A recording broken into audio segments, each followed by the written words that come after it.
This is Reality Revealed for American Idol 2007. I'm J.D. Roberto. Well, after a week's reprieve, 2 idols are sent home.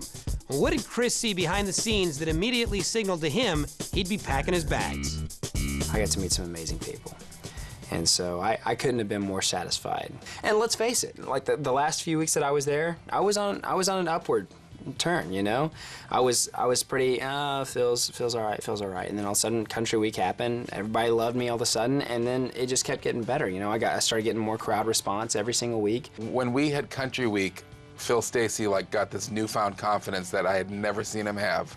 And I was so happy because he really found out who he was vocally. I think he's phenomenal, and I did not want to see him go home. I wanted to see him win. It was getting down to the wire where you just sort of, you could see, when it wasn't by talent, you could just see just by fan base, like who was getting more of the attention or who was getting more of the push. I was so satisfied with the way my time ended.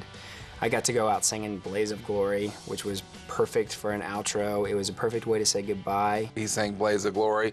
How ironic. I think it would have been much more beneficial for me singing Blaze of Glory on my way out than staying alive.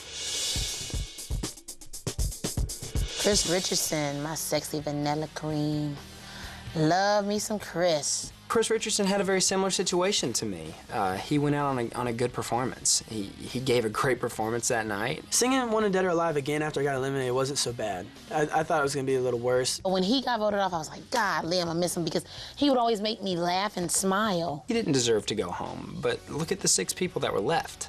I mean, Melinda Doolittle, Jordan Sparks, Blake Lewis, Lakeisha Jones, and the 2 of us. We both had this feeling. We all had an initial feeling before we went on elimination night if we were going home or not. Most of the time it was right. Chris Richardson's my best friend, and it's just really weird, like when you meet someone that's really like you, like almost like to the bone. I knew I was going home. I looked over and the 12-string guitar was being set up, and I was the only contestant that had a 12-string the night before. So sort of put 2 and 2 together, figured I was going home. I missed him a whole lot. He's a good person. I'm J.D. Roberto with more Reality Revealed. 6 years ago, Ryan met Simon for the first time. What did he really think of Simon?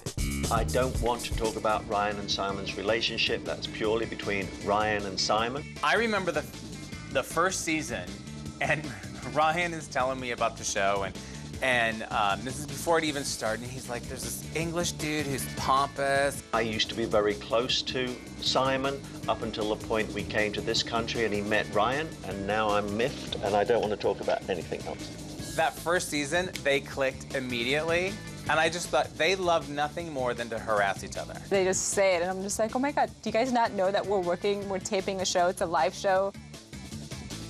What I can tell you from my perspective is that every time you thought they were in an argument, when it showed them on the television show, as soon as it cut to commercial, you'd see Ryan run over to Simon and them start laughing together. They're best friends, and it's just like how you are with your best friend. You'll just give him grief. Like, oh, nice hair today. Simon laughs it off, and Ryan's like, he'll come back and say, dude, I can't believe you said that to me. Or what'd you say that for? At the same time, Simon did sound pretty genuinely annoyed a couple of times. So I don't know, the big mystery of American Idol. Ryan, I'll scratch your eyes out when I see you. Lakeisha, Melinda, Blake, and Jordan are thrown for a loop. Find out how they deal with it next time on Reality Revealed.